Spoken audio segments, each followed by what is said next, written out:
Yo, yo, yo, yo, yo, what is going on, everyone? How are we doing, everyone? What up, what up, what up? It's your boy. What's going on? How are we doing today, y'all? It is January 16th, 2026. It's 8:04 p.m. Sorry for the late stream. I know I normally do the chapter review streams a lot earlier.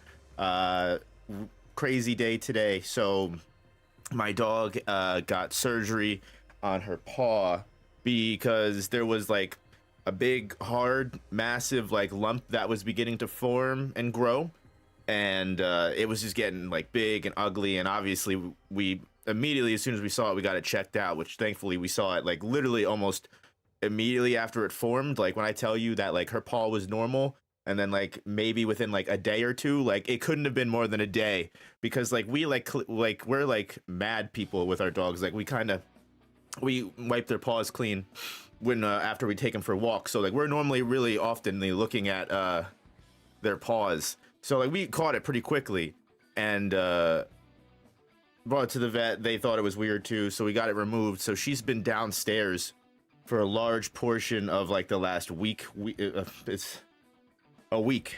And she's doing all good. She's healing really good, but she can't really go. So like she can't really go up and down the stairs as much. And also now she's going without the wrap.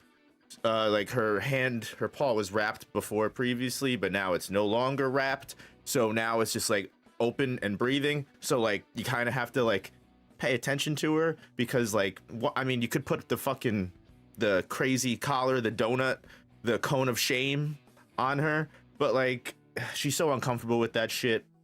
And she's a good girl. She doesn't really fuck with it, but you still have to pay attention to her, because she might every 7 hours, when she remembers that her paw is open with stitches, she decides to lick it. But you can catch her pretty quickly. Like I said, it only happens like twice a day. But now my girlfriend is home from work. She's able to do it. I just didn't want to stream, and I very much could have, but I didn't want to have to be like every 2 seconds of stream, you know, like checking behind my back just to make sure she wasn't licking herself. So long story short, sorry for the big yapathon. I hope you guys are all doing well. Thank you all so much for showing up here. We've got Jujutsu Kaisen chapter 18, or Modulo chapter 18, out and translated.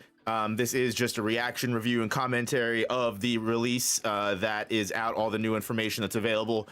This is not a market substitute. Please support the official release as much as you possibly can by buying the physical volumes. This is in no way, shape, or form a substitute. I'm just chatting with my bros and my girls and everyone in between with Deborah's dance of fucking light speed, which is honestly, I really genuinely love this chapter. I'm gonna go ahead and I'm gonna get a poll started. First of all, you guys all need to play your part. You guys all need to hit the like button. You know how that shit works. Let's start a poll. Did you like this chapter? Simple. But I'm gonna add a third option here. I'm gonna throw you guys for a loop. You've got yes, no, and meh. Let me know what you guys feel. Let me know what you guys think. But generally speaking, I thought it was a good chapter for both the little bit that we got of Tsurugi and Maru, and also especially what we got with Deborah. This is a character that we've known has always been holding back, has always been, you know, trying, or well, not really trying, I guess is I should say, right? He's never had a real challenge. This is quite literally Teen Gojo right now. Like I want us to all understand completely, like this is quite literally Teen Gojo at the moment. The closest comparison I can make. I don't want to see any Deborah slander in this chat, because it is just not, it is not allowed here. Deborah is an absolute menace and a half. To think that he was putting up a decent fight like casually against Maharaga, not even at his full power. And I think a lot of people are like, oh, well, like Sukuna was able to defeat Maharaga, Gojo was able to defeat Maharaga, Deborah was about to lose to Maharaga, therefore Deborah is weaker. And I think there's a lot of different things that are going on specifically in this, right? Like, I definitely want to get into a whole Deborah segment later, but I just want to say, I think Maharaga adapting to Deborah also involves Maharaga most likely adapting to Deborah's stats, which most likely means this is a Maharaga that's moving faster than any character we have ever seen before in the entire series. What up, Julian? How we doing? How we doing? How we doing? We've got a resounding 93% on yes. We don't even have any mez. Not even any mez. Let's hear it for the mez. Come on. It's like the Justin Timberlake song. It's gonna be. I'm sorry for that joke. All right, let's move on. So, this was a Deborah highlight chapter for sure, and like I said, I have a lot to say about where he sits on the power scale. On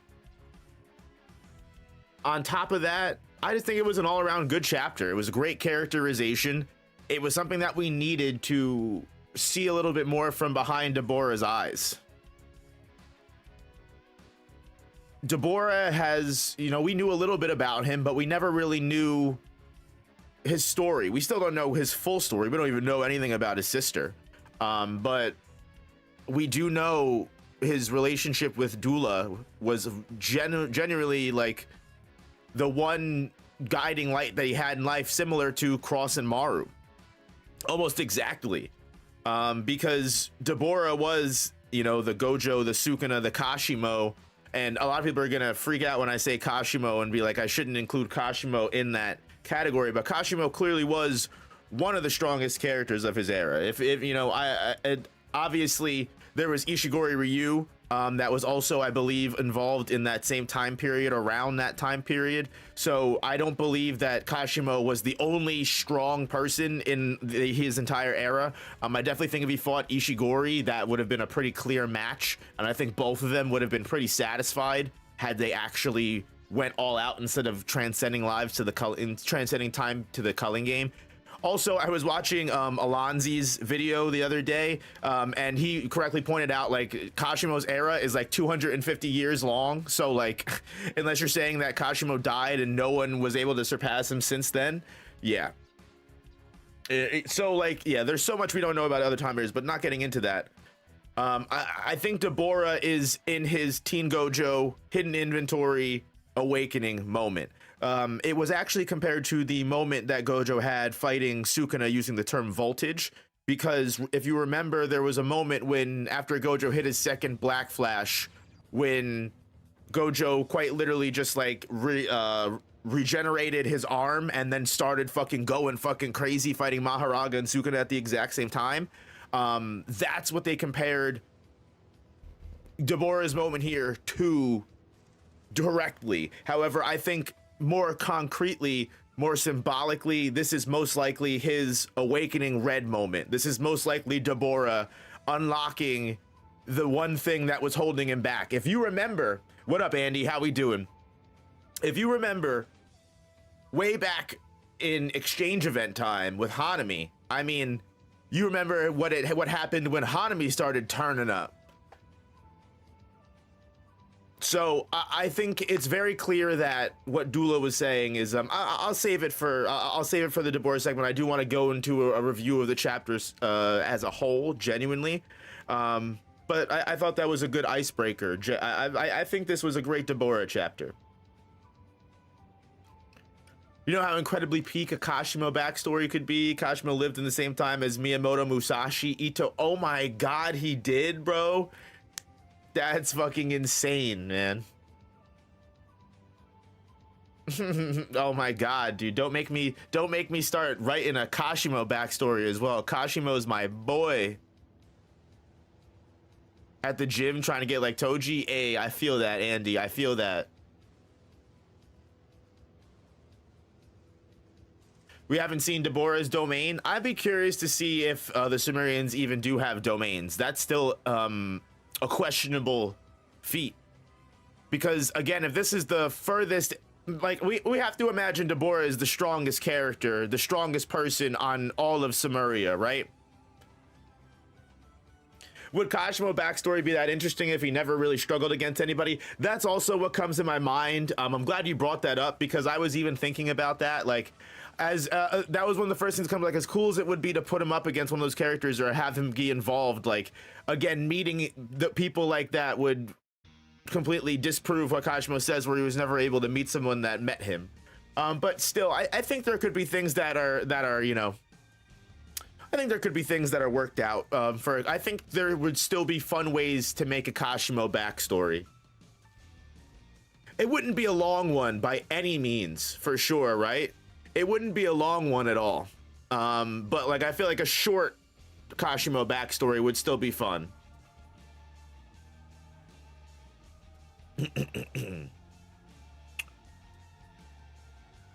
He looks like a ram right there. True.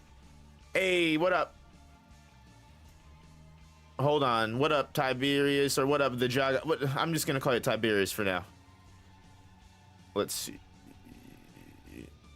That is you, right? Before I mod this random person, actually. I'm pretty sure that's you, because I saw you announce your new channel.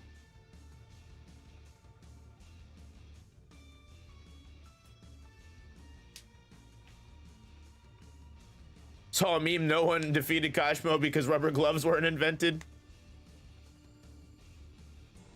Or dad. All right. All right, dad.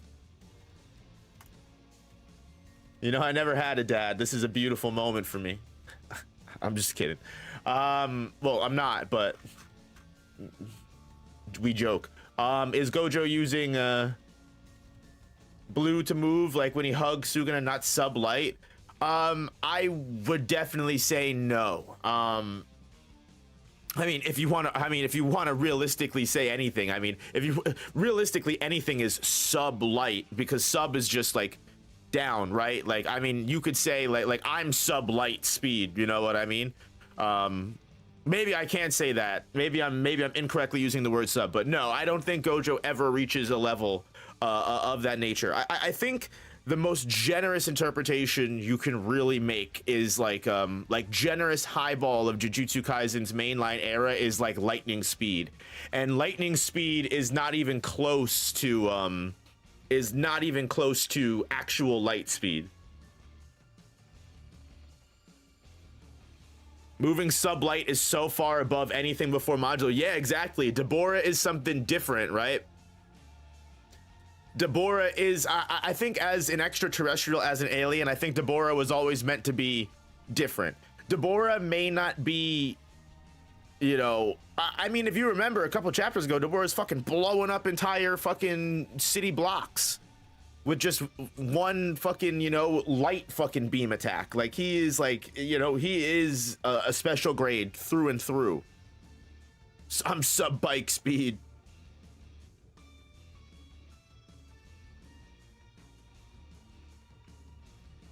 Naoya beating our ass. Naoya is beating our ass. Like, I understand people that say Mach 3. I personally, I would definitely probably put people like Maki and Yuji, especially like Kashimo, and Sugana, like above Mach 3. Like, personally, I can understand why you wouldn't think that. I do count the, but I think if you count the Maki catching the bullet early on, you at least have like the top tiers of the verse at like Mach 5 to 6. But again, that could just be combat reaction time. Again, then you get into combat speed and travel speed, and you're getting all these things that I'm not trying to get into. We're here for a chapter review today, people. I'm not trying to give a whole PowerPoint presentation on the speed of Jujutsu Kaisen today.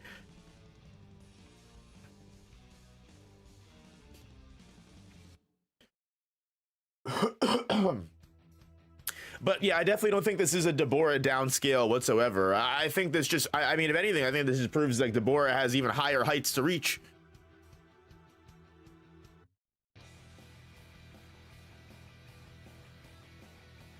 Deborah's gonna get curse technique reversal to achieve darkness manipulation. I think that would be pretty fucking sick, to be completely honest with you. I think that'd be really fucking sick. All right. I am most likely gonna get into the chapter review now, guys. I'm just gonna basically start from the beginning, take it from the top, and I'm gonna go through a basic summary and review, get all my thoughts out about everything that happens, and really try to highlight certain points of everything that happened so far. Before I get into that, if you haven't already, please hit the like button. It really helps the stream and the channel way more than you know. It's a free way to support the channel. And another way to support the channel is to, support the sponsor of the stream, GamerSupps. GamerSupps is absolutely a great supplement. It is, you can put it into water. It's got great vitamins. It's got great nootropics. It's got everything you need to be healthy and also get some good energy, whether you're gaming, whether you're working. I genuinely start every day with this. That's not me saying that, like they don't tell me to say that. Like they don't tell me to sponsor every single stream. Like I do that because I am genuinely always drinking GamerSupps. I love GamerSupps. You can see I have plenty of flavors up there. There's going to be plenty more. I love them. They're a great company. So use my code NOOP for 10% off your order. Or if you've never had GamerSupps before and you're skeptical, and you don't believe me, they are so confident in their product that they will, if you use my code, you can get free samples. If you use my code anyway, you can get free samples as long as you're a new customer. If you're a new customer, you never tried GamerSupps, use my code NOOP anyway, get some free samples. Helps the stream, helps support the stream, or again, 10% off your order. I just posted the link in chat. I posted it as a pinned message now. And it looks like it's an overwhelming yes that we love this poll.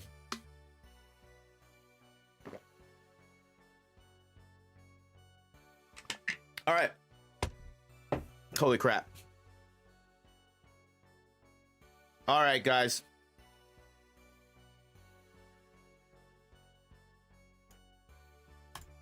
Are you ready?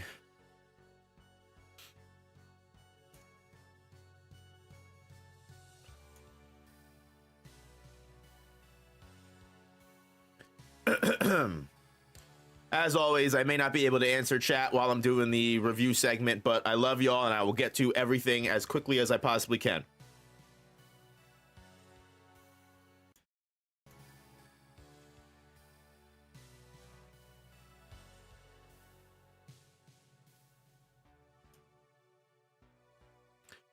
All right. Why the long face today? Damn.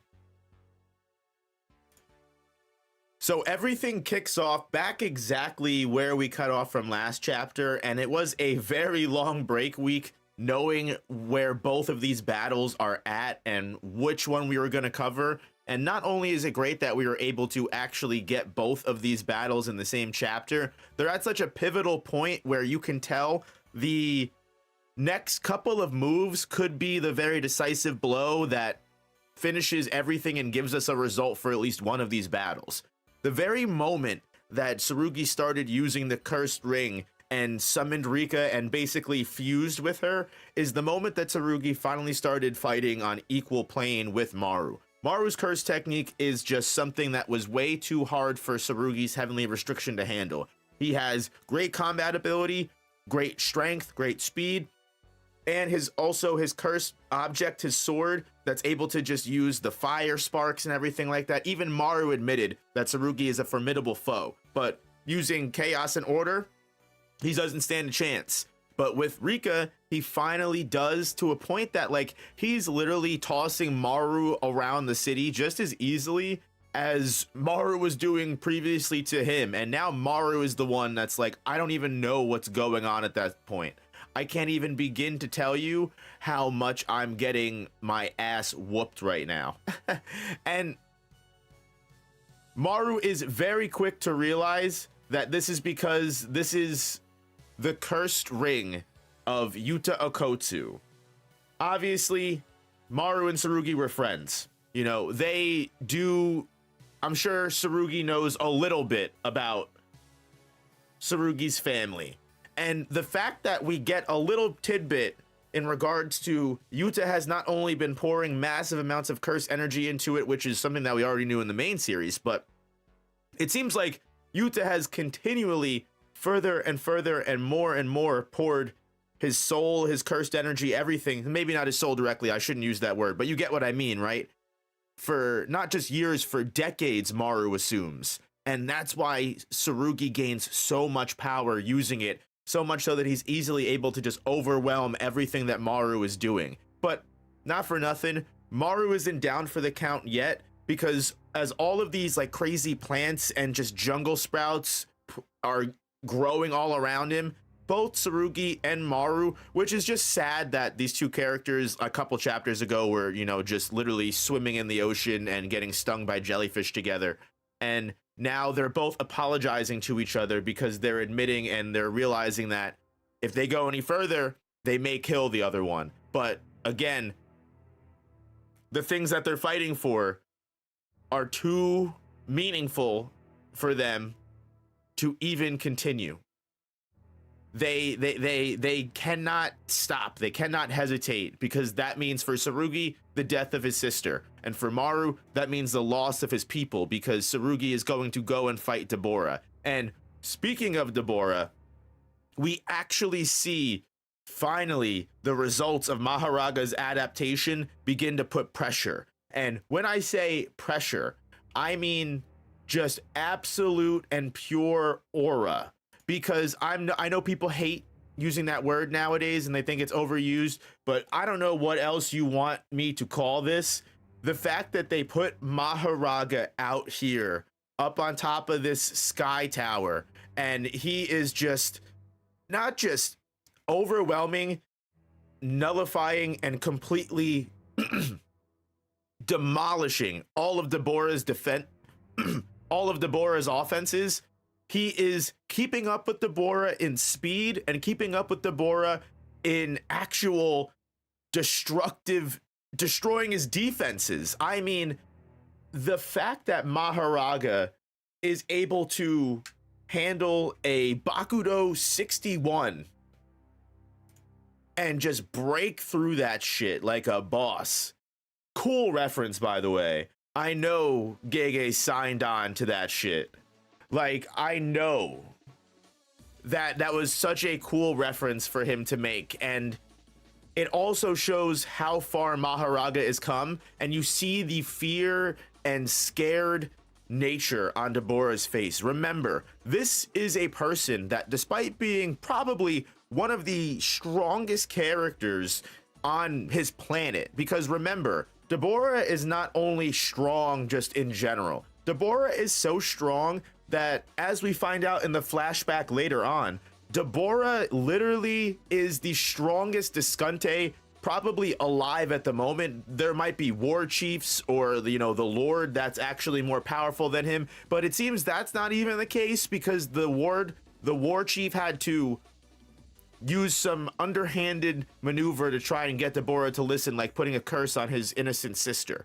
So I have to imagine Deborah is the strongest character on Samaria, and none of the Discantes even hold a chance. He has never once had to put effort in a battle. So while I think it's very easy here to compare Deborah to Gojo and Sukuna, as we have been doing throughout the entire series. I mean, from the beginning, Deborah was introduced as the special grade threat that might be on the level of Sukuna, and watching Maharaga so easily crush everything that Deborah has built up to this point, it definitely is insane to see.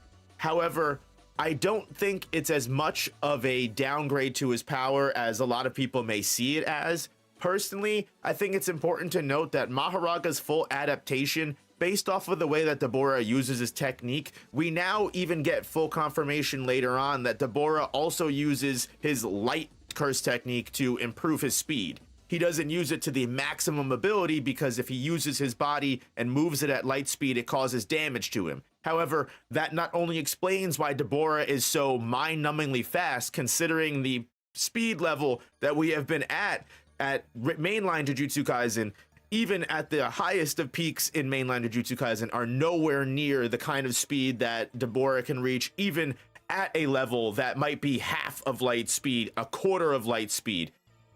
Regardless, my overall point is that I think this awakening moment for Deborah, because that's what this is an awakening moment. We can see this and see how scared Deborah gets and be shocked that this Sukuna quote unquote level character is being put in a position like this. But I am someone that is able to remember a teen Gojo dying at the hands of Toji Fushiguro. And while we never got a Heian era backstory, while we never got a understanding of how Sukuna got to where he was by the point we meet him, I'm sure he also had a similar moment where pushed to the brink, pushed to the moment where he has to decide life or death. Sukuna chose life. Sukuna chose grow and grow strong and push through this and never stop pushing and growing stronger. The same lesson that Gojo learned when he literally at the brink of death learned reverse curse technique on the fly and brought himself back stronger than ever to the point that he was able to use red, purple, and eventually grow even stronger than that. And now, I am not someone, you know, spoilers if you haven't watched Naruto, but I am also old enough to remember a similar character that was so powerful that had never seen their own blood before. And yeah, sure, you could say, you know, oh wow, this character got hit once and he started screaming out and crying like a little bitch. But listen, that little bitch that was crying because he saw his own blood for the first time was one of the fucking strongest characters that could have destroyed the entire village of Konoha if let loose. You know what I mean? Gaara and his like moment that he has after getting hit for the first time is a really memorable moment. Obviously read Naruto if you've never have, but moments like that, especially for characters that have never been put in that position before. Even Dora in the flashback specifically tells the young Deborah, you may not understand anything that I'm telling you right now until you actually are faced with an opponent that's of your that can make you understand you're losing, you know, that can make you understand you might lose. Deborah literally says he's never had someone make him use effort. Even Dora, whatever you want to call him, is, you know, unable to bring out the most of Deborah's strength. Even he admits it that, hey, you know, Deborah showed me strength on a level that no one else had seen, but even that wasn't Deborah's full strength, and even that wasn't enough to ever make Deborah feel like he fought, like he was in a battle. Because Deborah right now, in this child form that we see, is almost emotionally stunted. He is at a level that honestly he never grows past from. Sure, he has his travels with Dula and Dora, and that makes him a worldly person in the face of oppression and discrimination, to where he doesn't judge the Lumerian people the same way that his racist, you know, other, you know, Discante tribesmen might. And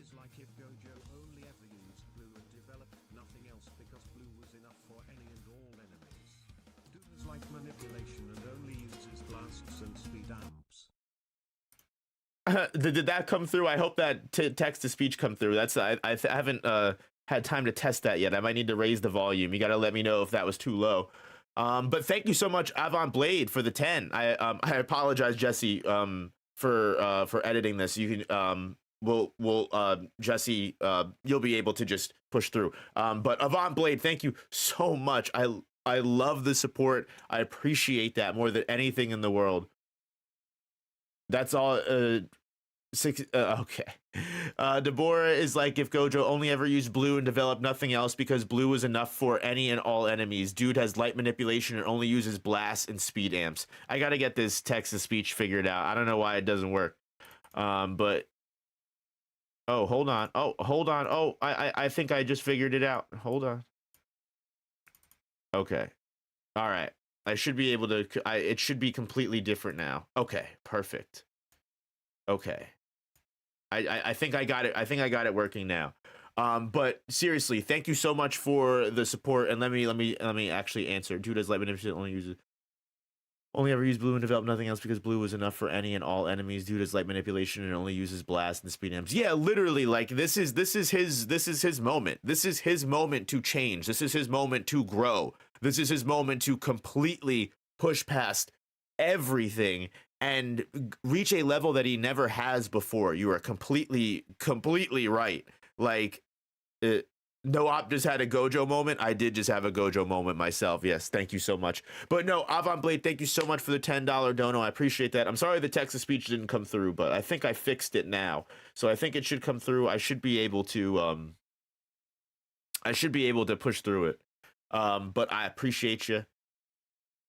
Love you. Thank you so much. I think I got it figured out. All right. Okay. All right. Let me get the music back to playing. I think we figured this out. So I think I can just have the music play this way. OBS is a great program when you know how to make it work. All right. So basically, like what I was saying, whoever adapts fast dies last. So Deborah has never quite literally faced a challenge before. So in the face of Maharaga pushing him to a level that he has never been pushed before, he's finally able to understand what Dula is saying and what Dula was trying to tell him when he says that you have never actually experienced battle before. When you say that you're strong and you don't like to fight, you don't really mean that because you don't know what a fight is. You just don't like beating up, fodder. You really don't. And you want someone that can actually give you an equal. And that's what he gets in Maharaga. Not so much because Maharaga is like this like being that like is just so powerful that like, he can just destroy like a Sukuna level threat like that just because he has a full adaptation now. But that this is because, like, imagine if Teen Gojo was to go up against Maharaga. That's pretty much what we're just witnessing now. And now that Deborah, for once in his life, is not only just put on the brink, but once again, just like all those other characters, Gojo, Sukuna, even Kashimo when releasing his mythical beast Amber, when what you want to fight for, something that is worth fighting and dying for, when all of that is right in front of you, Deborah is finally gifted a challenge.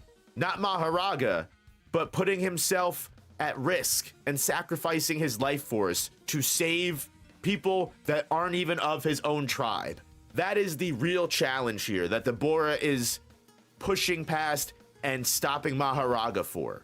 Because that's what makes Deborah feel like a warrior. That's what, knowing what Dula was saying in that moment, that's how Deborah shines through and sees and becomes what Dula always knew that he could.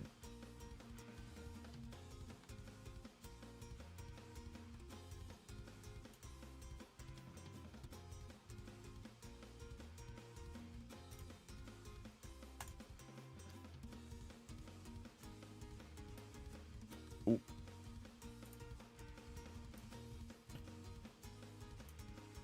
Honestly, it's something that I loved this chapter, that you can see from both characters, not just Deborah, but Tsurugi as well.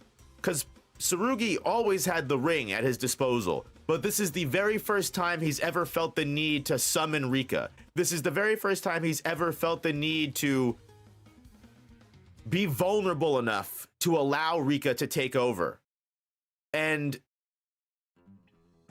realistically, genuinely, I think one of the coolest things about both sides of this fight is it shows that these two characters, not just Deborah, but also Tsurugi, finally pushed to a place that they never have been before. Because remember, none of these sorcerers have faced a threat of this level before. That first grade curse user with the, the old elementary school thing going on, he I mean, if Yuka wasn't, you know, suffering from the effects of brain cancer, they probably would have been able to double team that curse user. And on top of that, Usami was easily able to dispatch the curse user with curse speech.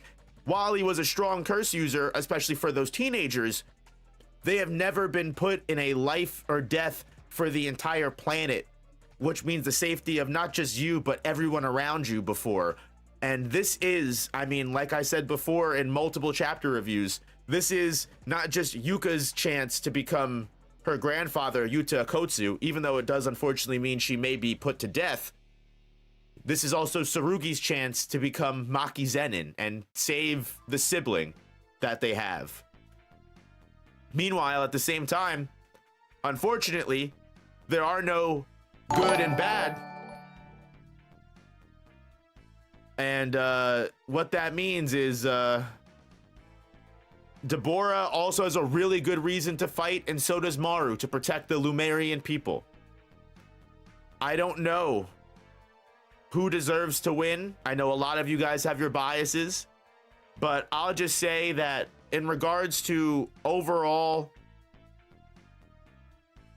character, in regards to overall themes, symbolism, and everything that this chapter gave, I absolutely loved every second of it. And on top of that, I think that the Deborah slander is overblown, and I think we are all going to be eating our words very soon, because Deborah, in my opinion, has won my heart in this chapter. He's always been a cool character, but this is where we're finally able to see through his eyes and understand his struggles. And now we fully understand the perspectives on all four of these combatants. And where is this story gonna go with such little time to go? Well, I can't wait to see and find out, guys. Thank you so much for watching this review, and hit that like button if you haven't already. I appreciate you watching. Hey, Hometown Lyrical, thank you so much for the dono. I appreciate that. Just want to show love, keep being great. Thank you so much for the love. Did that talk to speech come through, or no, it didn't come through again? I don't think it came through. I didn't even hear that one. But I could be wrong.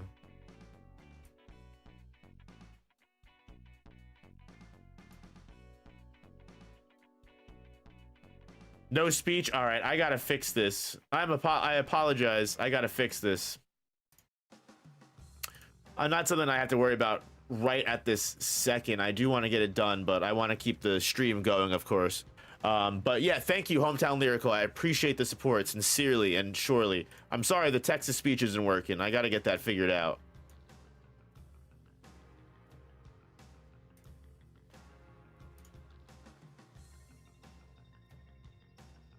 But yeah, honestly, that is my review of the chapter.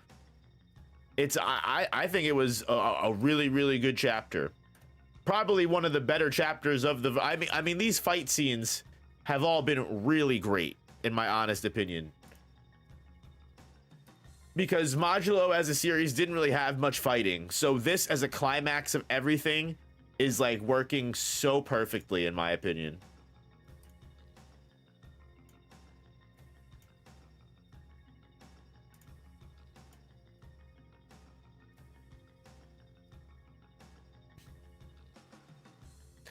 Deborah low-key needs a comeback. Oh, Deborah's gonna get a comeback, I'm telling you. Deborah's gonna get a comeback. Instagram loves Naoya.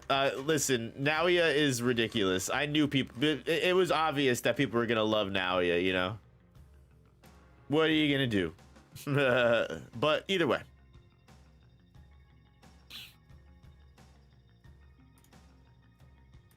If you haven't already, make sure you hit that like button. It really helps the stream way more than you know.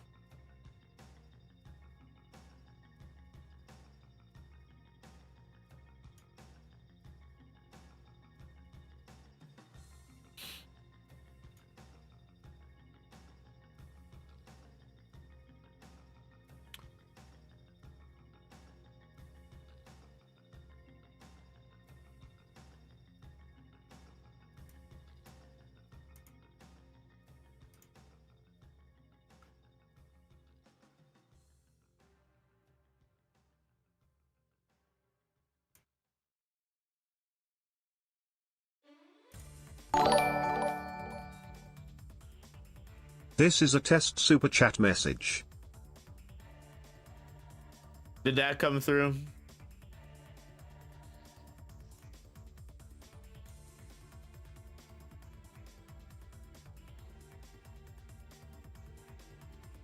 Okay, bet.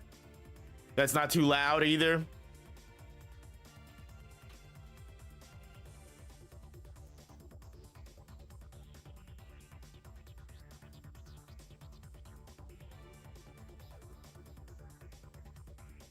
It's not too loud.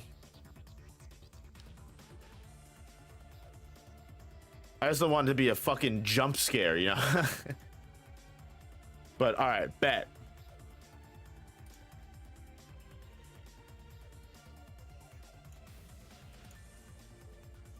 Perfect. All right. So I think we should be good now. All right. Okay. I think we got it. All right. I'm gonna close that out, and let's get back to what we were doing. Thank you guys for bearing with me there.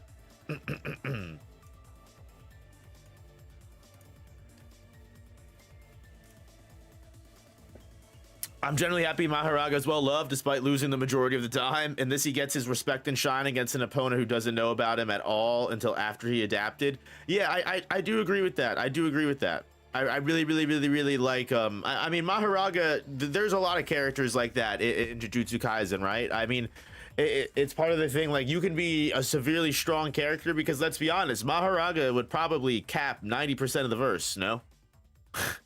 Maharaga would probably cook 90% of the verse. Samurai Top Ball, thank you for the $2 dono. Test dono. No, it's $5. No, it's on the screen. I'm sorry. But the alert works. I do appreciate the love and support. I do appreciate the $2. But yeah, the TTS is it only works for 5 and above. I'm sorry. I love you. I give you my love and appreciation and hugs and kisses digitally and from afar. My simulacrum. It gives its heart out to you. Seriously, no, thank you. Deborah right now is in his pre-awakened Gojo situation. We are right. That is exactly what we're going to see, a whole new level. The text to speech should be cursed. That would be crazy. That would be fucking insane. Are you watching Hell's Paradise? Yes. Sorry, I had to see if it was actually 5. I mean, listen, it was worth a shot. I am watching Hell's Paradise. I read all of Hell's Paradise manga personally.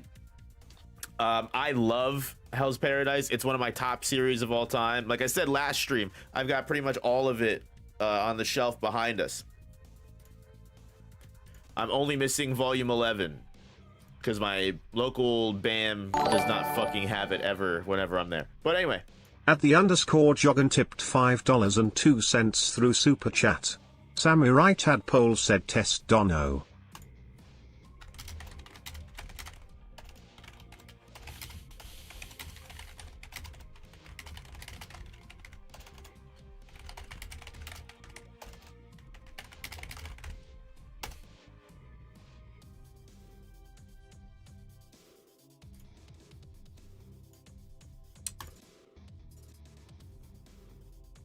Thank you, Jagan, for the dono. Samurai Tapo said test dono. It didn't come through. Thank you for the dono. Oh, did it go through and I just didn't hear it? I didn't hear it. I don't think it played.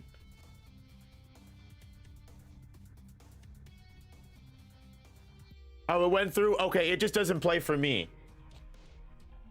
That's annoying. But okay, cool. At least you guys hear it. That's the most important part. That's what matters, is that you guys hear it. Cool. Thank you for letting me know, guys. You guys are beautiful. You're all beautiful. Thank you for the dono, Tiberius. I appreciate you. Appreciate the love, always and forever. No one be saying crazy shit out there, okay? I ask you again to read Windbreaker. It's going peak. Yeah, I gotta check Windbreaker out. I gotta start reading something. Me and my girlfriend had a long discussion yesterday about doing things, and I need to read more. I need to read more for sure. I need to read more.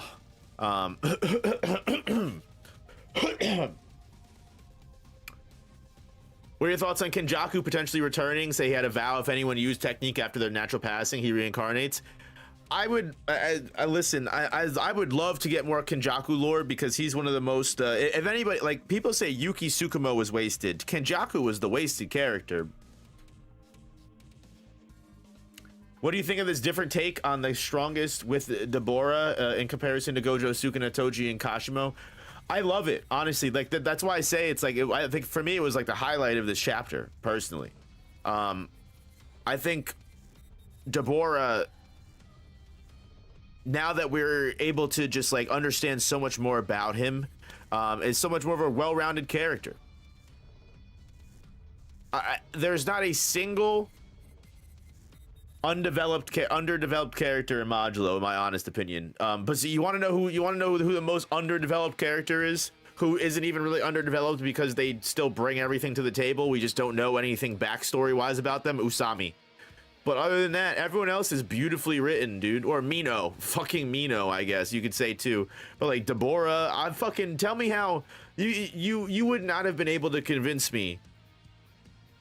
Like, you would not have been able to convince me at the beginning of the series that Jabba fucking Loma would be the boy, right? How insane is that? That blows my mind every day.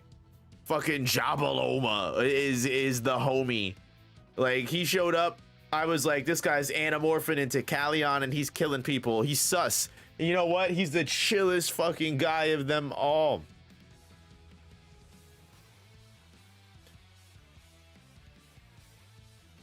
Noah, would you agree on having Yuta fight Kashimo would have been a better narrative choice? Because in many ways, Kashimo is what Yuta could be without his blessing. So Kashimo is the antithesis to Yuta. I like the idea of Yuta versus Kashimo, definitely for sure. But I will say Kashimo versus Hikari is one of the most hype battles of all time, to be completely honest with you. I don't know what makes more sense, because I did do a video a long time ago on would Hikari survive Sendai Colony, and genuinely, like, I don't know if that's the case. I don't know. I don't know if he would. I think Yuta couldn't have been a better person. Yuta is the next Gojo. People get mad when I say that, but Yuta was the one. People put so much on Yuji. Yuta was the one holding down society.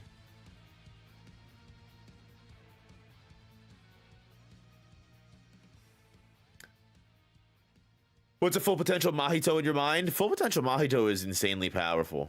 Like, I don't know how powerful he could get. I mean, Idle Transfiguration, in my domain ranking, I put that as one of the most devastating, if not the most powerful domain, just based off of like it's Idle Transfiguration's an insane curse technique. If you were to put that behind a Mahito with like 50 years of experience, that was actually like worthwhile experience, living in like a prime era. Whew. Good lord, that could be scary. I feel like UG stocks are out of hand. I'm telling you, bro, UG stocks are a big bubble that's gonna pop. Hey ho, Kahara, thanks so much for joining the Jogo gang. Hope you're doing good. Happy to see you in chat. Always love seeing you. Perfect time of talking about Yuta. So true. So true. Mahito in the Heian era should have been a thing. Oof. Didn't you make a ridiculous video where Mahito can manipulate Earth? I don't know if I remember. No, I don't think I did that. I think Broken Ronin did that full potential Mahito video. I think that's what you're thinking of. Don't know why I left, but it's the one and only Ian. Oh, this is the second channel, I believe. That might be why.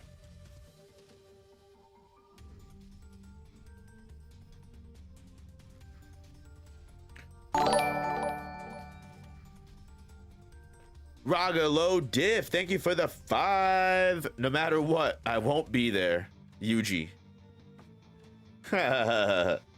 Literally. Like, don't get me wrong, I love Yuji. Yuji's definitely the strongest character in Modulo right now.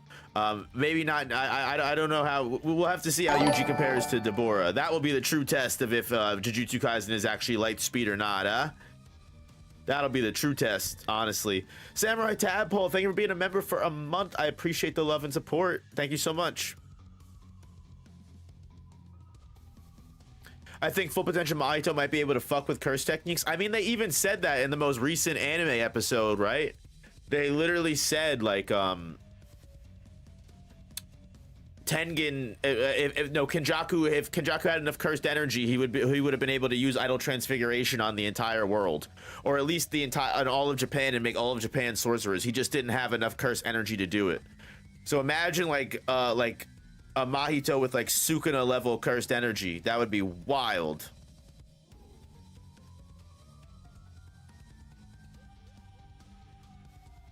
Does Idol Transfiguration not work on Sukuna because he's super strong? Or is it because he somehow has a strong soul? Maybe he trained it.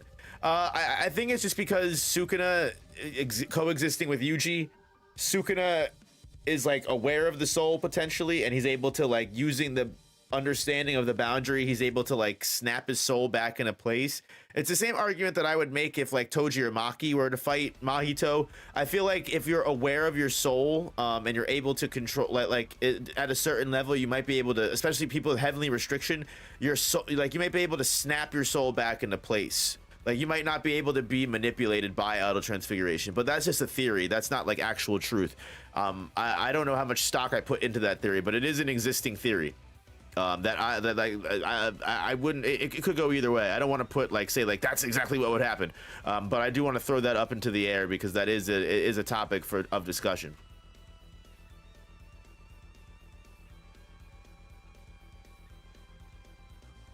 What up, Loud? How we doing? Happy to see you, Loud.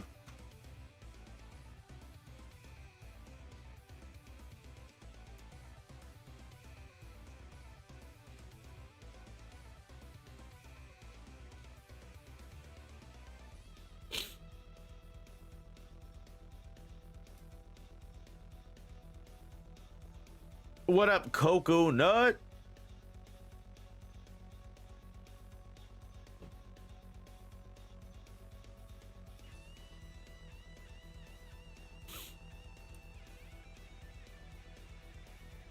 Okay. Like I said before, I did want to have just a discussion on Deborah, because I've seen too much Deborah slander out there. So, 1 second.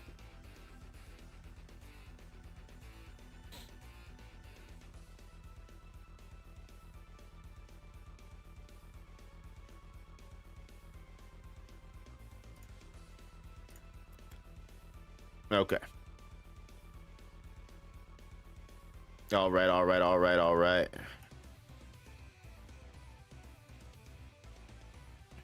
right, 1 second, y'all. Again, I'm gonna get into a segment real quick, so I apologize if I miss any of the chat messages. Ah, fuck.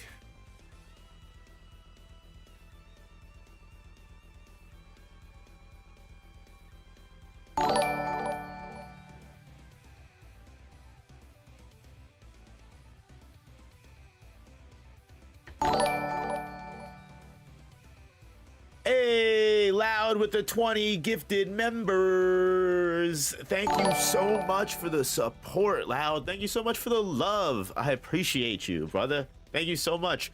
And yeah, the 20 gifted members. Jesse won the gacha game of members. Now that is a beautiful gacha pull, baby.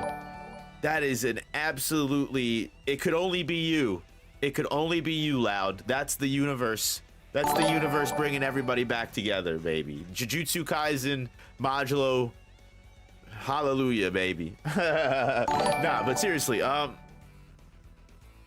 Thanks for the content and covering our favorite mangaka. Thank you so much for your support. Thank you just for always hanging out and being a great member of the community, brother. All right, let me go ahead. Let me get into this Deborah segment. I did want to carve a complete segment out for Deborah specifically just because there has been so much slander going on, and I can't stand idly by and just let it happen whatsoever.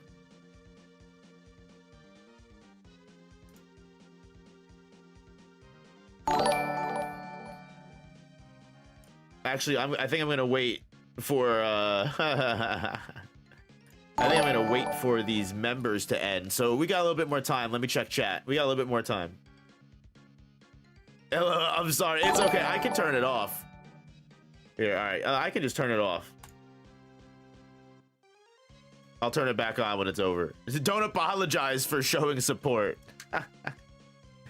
I gotta learn how to work OBS a little bit better. I gotta be more of a professional streamer. Don't worry. Agenda Kaisen is indeed back. So, like I said earlier, the Deborah slander has gone absolutely madhouse, and I think it's time that we fully were able to analyze this character and look at everything that he has shown to us in the series, heard about him, and basically use everything that we've learned to just put a full picture together, especially now that we've seen him in combat, and we know, for one, he has never actually achieved his full potential throughout everything that he has achieved. This man, I mean, from the very moment he was introduced, he was said to have an insane level of cursed energy to the point that he was a special grade, potentially on the level of Ryomen Sukuna, a calamity like no other that could bring the entire world of Earth down single-handedly. Now, obviously, there were a lot of differing theories and a lot of differing opinions in regards to this statement. For one, no one in this era, which is a very weak era of Jujutsu, would fully understand what a Sukuna level threat is actually like. There has not been a special grade incident since Ryomen Sukuna in the last 68 years or so. However, what I will say is they are at least clearly capable of deciphering what is and is not a special grade threat, sure. So, you know, all Deborah Glaze aside that comes from, you know, statements and hearsay in the very beginning of the series, we're not even going to really touch too much on that. All of the Sumerians really believe that using Deborah, they'll be able to take over Earth in a landslide. Deborah even assumes that would be the case and knows that would be the case. When he's in a situation with almost all of the highest level of sorcerers that the Jujutsu Society has at the time, he is pretty certain he's going to be able to wipe every single one of them in a single attack.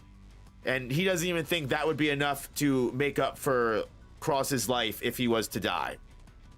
Also, we know all the way back on Deborah's home planet, he might just be also the strongest person on all of Sumeria, because in this most recent flashback, we pretty much learn Deborah is so strong, none of the Discante are even able to hold a candle to him. He is so powerful, he doesn't even have to try against the hardest and strongest of Discante warriors. And we know, based off of his contract with the Discante war chief, it's completely possible he is stronger than everyone in his tribe, and if he's stronger than everyone in his tribe, which is the strongest tribe of Sumeria, he might literally be the absolutely most powerful being on his planet and potentially on our planet, besides Maharaga, of course, but we will definitely get into that later on, because the first feat that Deborah performs for us is something that we have never literally seen before in all of Jujutsu. It's something that is usually only reserved for like Bleach level of stories where a character is so powerful they just outright ignore something that a character does. And I know there's a lot of controversial statements between different sides of the community as whether or not a full power Sukuna would be able to achieve the same thing, which is Deborah completely ignoring Usami's curse speech. And now there are multiple variables and factors to consider. Is Usami's curse speech anywhere near as powerful as something like Yuta's or something like Inumaki's. It are, needless to say, there are multiple times in the story where a character like Inumaki has even been able to throw hands and hit people with words like Sukuna before, hit people like Geto before, to the point where any sorcerer is at a weakness to curse speech. This is literally told to us, and whether you want to argue that curse energy levels are a present factor and full power Sukuna would be able to ignore a curse speech from Inumaki, the one thing they do say in the manga is that the recoil would have been enough to kill Inumaki, and we see how powerful that recoil can be against someone when Usami was using it against Deborah. Now, you could say that Usami did not die. He's in pretty much critical condition and his life is up in the air right now, but he's most likely going to survive. There are many different things to also consider, but either way, Deborah is still so strong he was able to outright ignore curse speech. So outside of all of that, that is one of the most insane things. On top of his, confidence, he would have been able to take on all of Jujutsu Society, and Jujutsu Society pretty much admitting that would be the case, and that nuclear weapons might not even be enough to handle Deborah. And if he becomes a threat and wins the battle against Yuka, they might as well just give up because they're not even sure if that will work. Later on in the battle with Maharaga, we find out why Deborah is so fast. And Deborah is so fast because he has a curse technique that is literally just light. Now, he has a secondary curse technique, which you could consider his primary curse technique, which is his ability to actually manifest murderous intent outright and turn it into these pole solid form that cause damage, or light blasts, and use both curse techniques in tandem for essentially attacks that we saw and watched do massive damage and destructive capacity level on the equivalent of city to multiple city blocks, which we know is on the higher echelon range of power in Jujutsu Kaisen. Now, whether or not that's the highest level that Deborah is capable of doing in a single attack is unclear. We do know that characters like Sukuna and Gojo are capable of causing massive damage to towns, cities, if not more so, with their ultimate attacks. And while I don't want to get into the actual concrete verbatim scaling of what these characters are and get into the arguments of where they stand, what I do want to say is Deborah right now has not shown anything on the level of like Fuga or the 200% Hollow Purple. But I think it's also important to note that Deborah is also someone that has never faced an actual challenge in his life. In this backstory, Dula even confirms this, that once Deborah is faced with someone that will put him in a losing position, he will learn what life or death means. He'll learn what fighting means. Similar to Hanami, similar to Teen Gojo almost. Deborah finally, in this battle with Maharaga, awakens the voltage. Something that is comparable to Gojo hitting that second Black Flash against Sukuna in the Inhuman Makio. And essentially, we learn Deborah has never used the maximum potential of his curse techniques, because using light on his body, while he is assumedly able to use it to achieve his speed, he's never used it to its maximum light speed ability because it causes grave danger to his own life force and to his own body. However, now that Deborah finally has something to protect, now that Deborah is finally faced in a life or death situation and is finally free to no longer hold back. And when I say hold back, I don't mean Deborah has just been casually not taking Maharaga seriously. We see the fear in Deborah's eyes. We see there is a threat that Maharaga will kill him. Deborah is thinking that he might lose. What I mean by holding back is a subconscious thing. Deborah has never had to use his real strength because he's never been put in a position to require it. So now that he is, just like Teen Gojo, who was finally able to awaken reverse curse technique when he was put on the brink of death, save himself, use red, and even cast something like blue and completely put an end to the person that almost killed him before, I think Deborah is at a similar make or break moment here. And I think seeing the end of this chapter is going to be Deborah's limit breaking moment.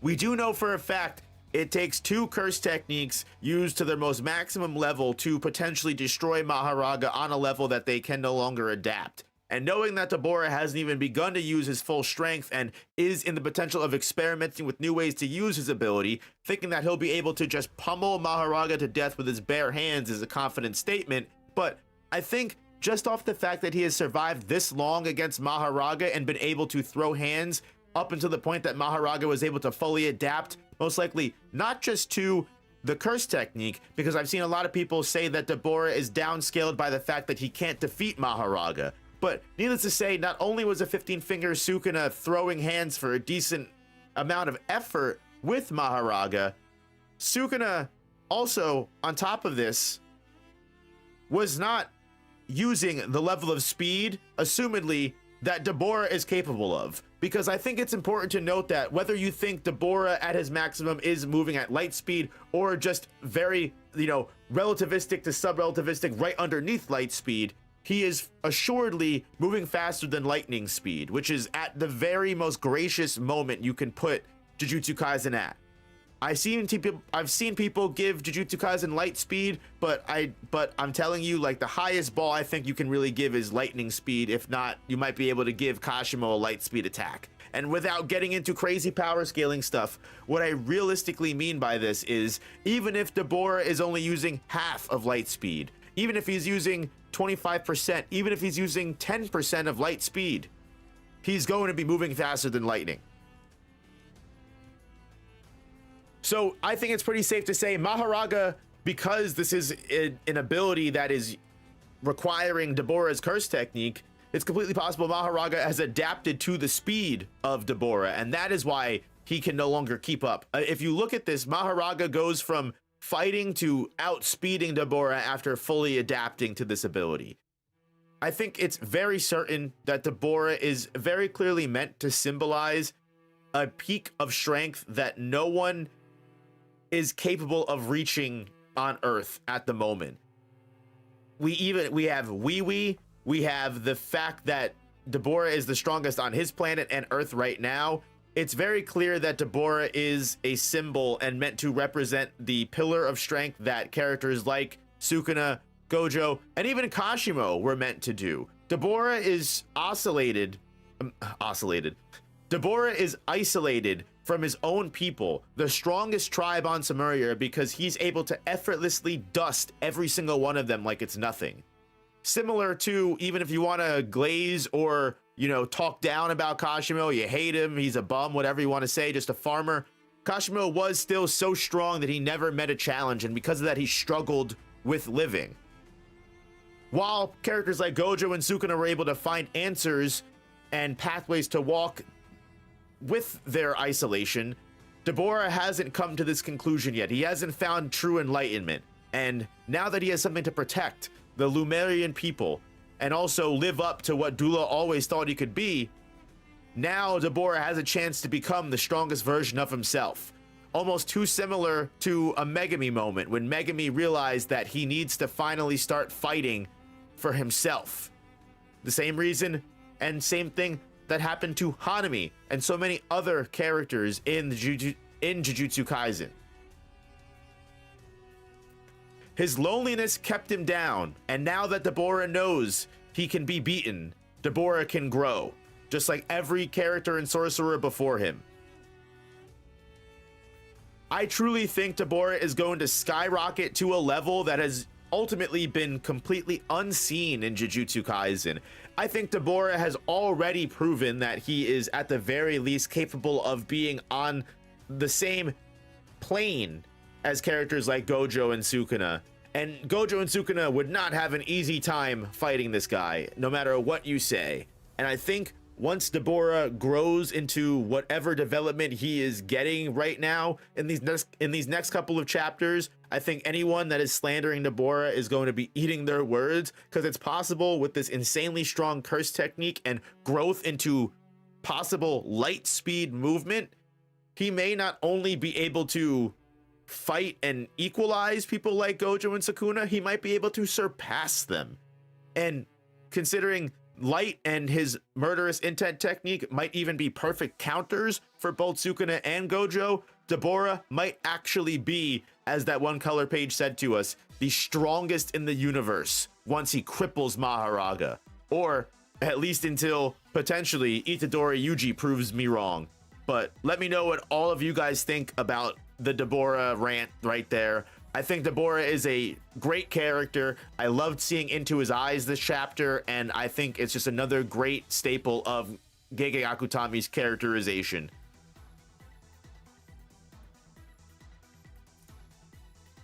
All right, we have completely finished. The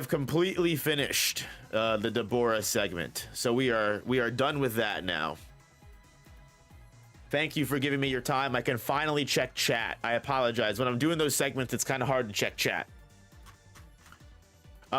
You know what? It's funny. I have heard of the JJK infection AU.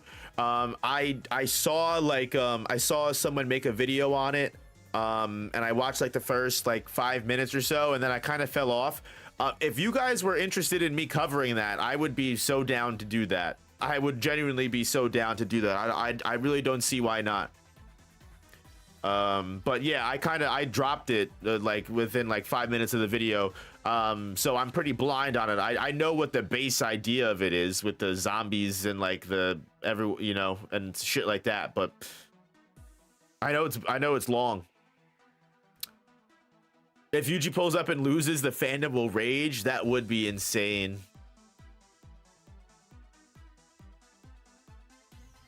People don't understand that Deborah is already top 3 despite never having a real fight until now. True, and also, not for nothing, Maharaga is also insanely strong in the verse.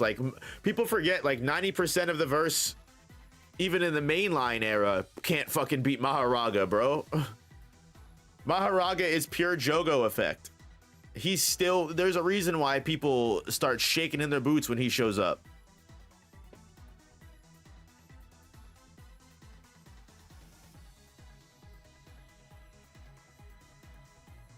We still haven't seen that hidden text that they mentioned next to his light curse technique. I just think that's a cheap cop-out of not making up an alien language word for his murderous intent. Because they pretty much told us all it is just a word that has no pronunciation on Earth. So I'm not too worried about that. I think that's just Gege being clever. Because if you think about it, if he came out with some shit like this is his technique, a word that cannot be pronounced on Earth, gabagoogoo, you know what I mean? Whatever fucking word he came up with would just be stupid. You know, I think that's just a cheap, easy way of just being yeah, we Earthlings can't pronounce this word. There's no Earthling equivalent. Cheap, you know.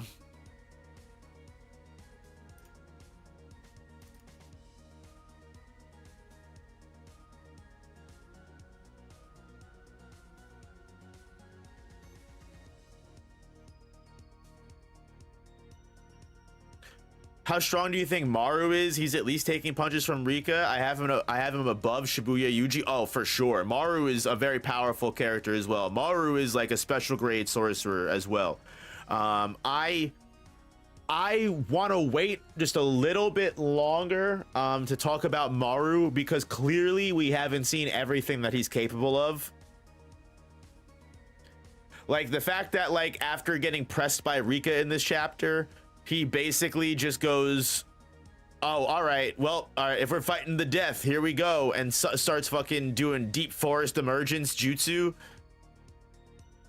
I mean, Maru might also be on a level up next chapter, right?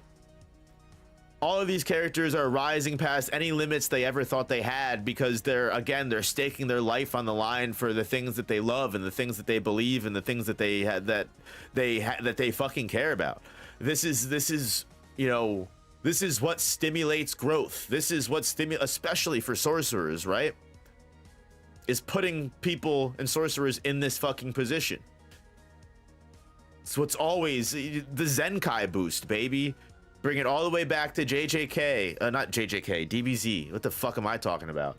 Zenkai boost, baby. The Zenkai boost factor. Near-death experiences only stimulate growth in Saiyans. Just replace Saiyans with sorcerers.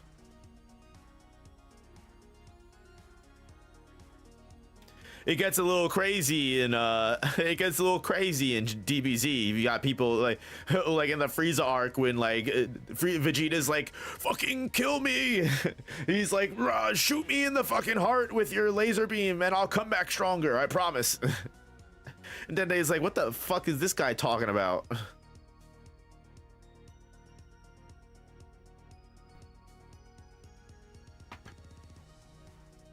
Can you avoid Deborah's attack by using sunscreen? That's actually how Maharaga adapted.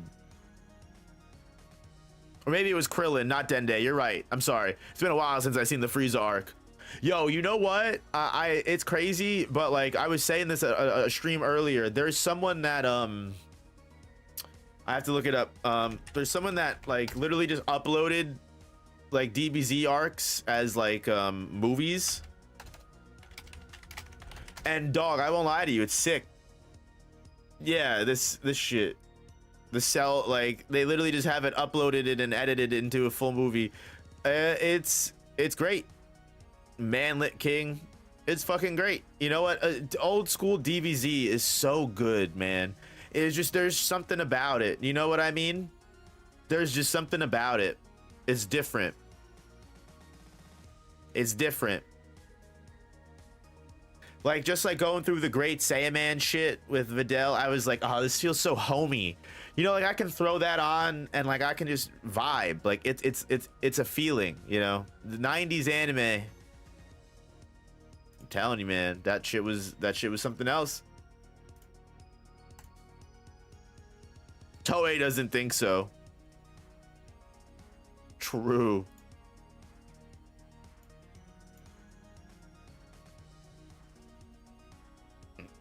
Excuse me, what are your thoughts on Yuta versus Akari in Big 2026? Yuta all day, every day. That's a good poll. That's a good poll. I'm curious what the community thinks, but I got Yuta over Hikari all day, every day. Yuta is the stronger sorcerer without a doubt. Not even a question in my mind. Yuta wins. Maki also beats Hikari.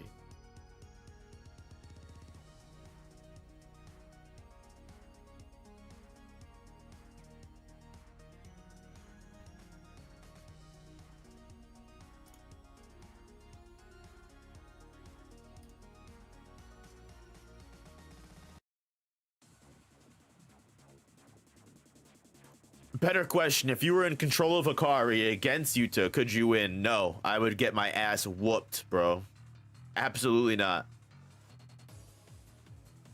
Alright, bro, I won't even bother arguing.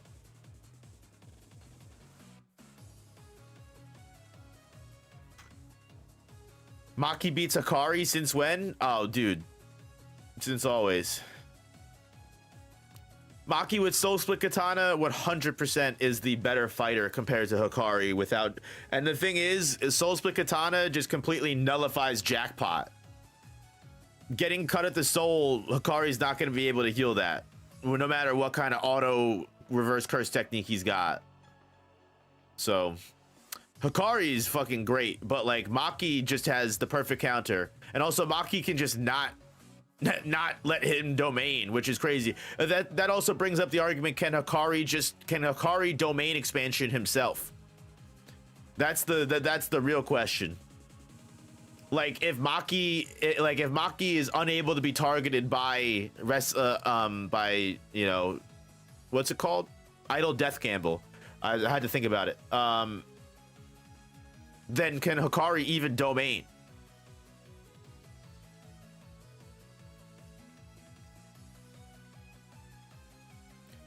Can Hikari heal his soul? I would put money on no.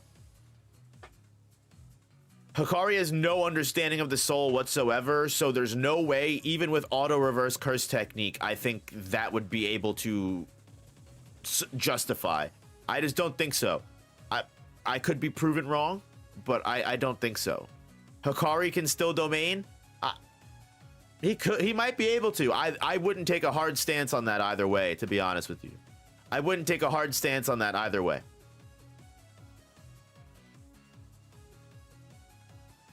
The fuck is Akari gonna do when Yuta tells him to throw it back?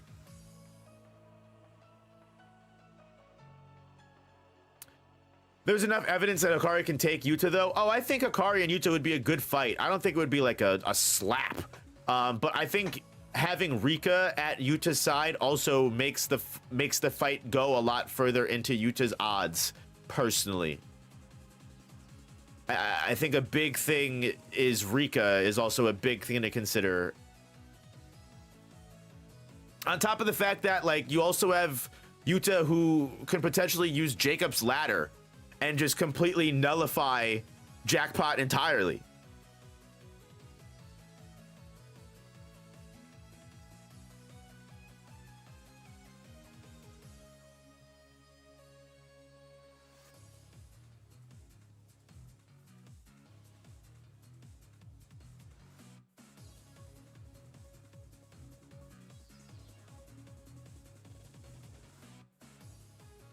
Off topic, but Kirara had such a cool curse technique. Wish we had seen more. This is true. This is very true. When we this was a long time ago. We should definitely do another one of these. A long time ago we did a Jujutsu Kaisen 2v2 tournament, and we put together a bunch of you guys threw in a bunch of 2v2 teams, and the 2v2 team that ended up being the absolutely most insane 2v2 team in all of Jujutsu Kaisen that I don't think anyone was capable of beating. Maybe Sukuna and Kenjaku, whatever, blah, blah, blah, blah, blah, because they don't have, Todo and Kirara don't have domains, but Todo and Kirara as a duo is fucking unfucking real, bro.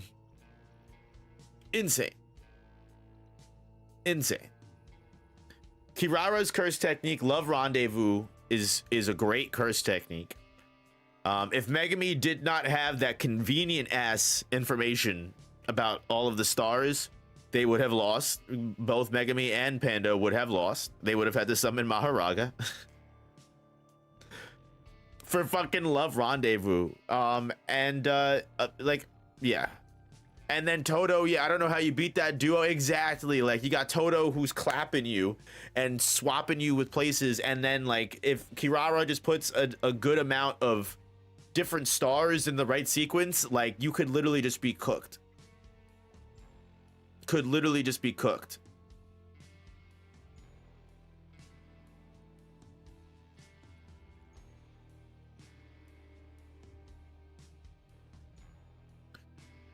We got 79% going on Yuta, 78%. I like it. I like what I'm seeing here, guys. I like what I'm seeing here.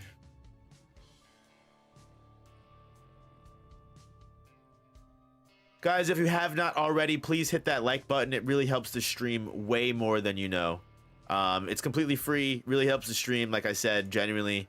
We got 38 votes. We could definitely get some more likes on there. Hit that like button, please, please, please. Also, again, shout out to Gamer Subs. Thank you so much for sponsoring the stream. Love Gamer Subs. Great shit. Go get yourself some free samples. If you never tried Gamer Subs, you will not be disappointed. That's how much they trust their product. Use the link in the pinned message. Use my code NOOP for some free samples if you're a new customer. Or if you're not and you just want some good-ass Gamer Subs, use my code anyway. You get 10% off on your order.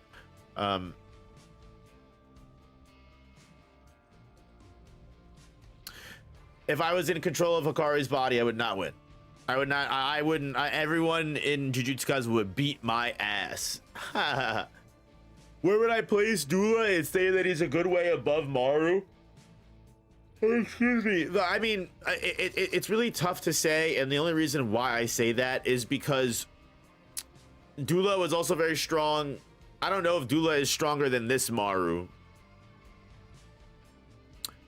You know, that's the only thing, is I don't know how much stronger Maru has gotten since the Dula, you know, since we saw Dula.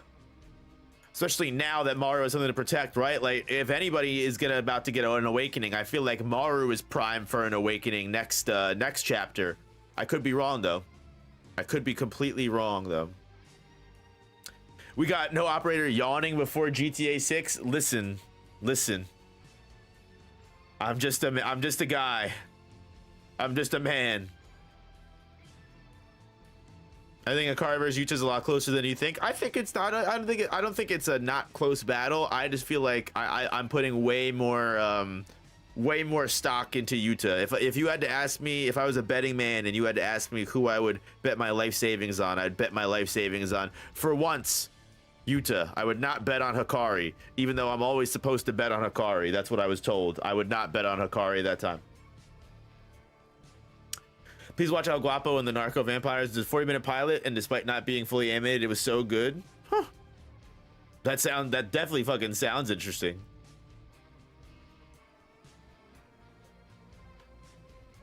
But y'all, I think it's time to hit that dusty old trail. I really don't have much else to say about the chapter, or really anything else about Modulo at the moment. Right now, I can really only just do a bunch of speculations. And I know you guys love the speculations, but I think we're gonna call stream. Maybe give it a little bit. But yeah, we streamed for about an hour and a half. Good chapter review. No, I have to use a background music playlist, vibing with it. I do. It's my own personal playlist on my computer. I could probably upload it if you guys would be interested in seeing it, or I could probably find some way to drop it. I know you guys would. Some of you guys might appreciate that. I'll look into that. Maybe I'll have that done for you guys next stream.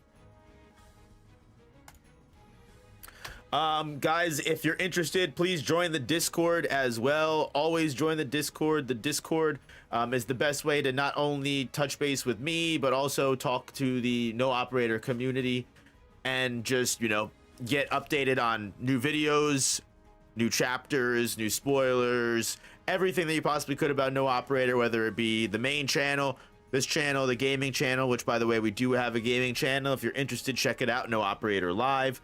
But yeah, definitely join the Discord if you are interested and you use Discord. I was glad that I was able to talk to you too. 110%. Need music for Digimon grinding? I need to get back into Digimon, honestly. I really, really do.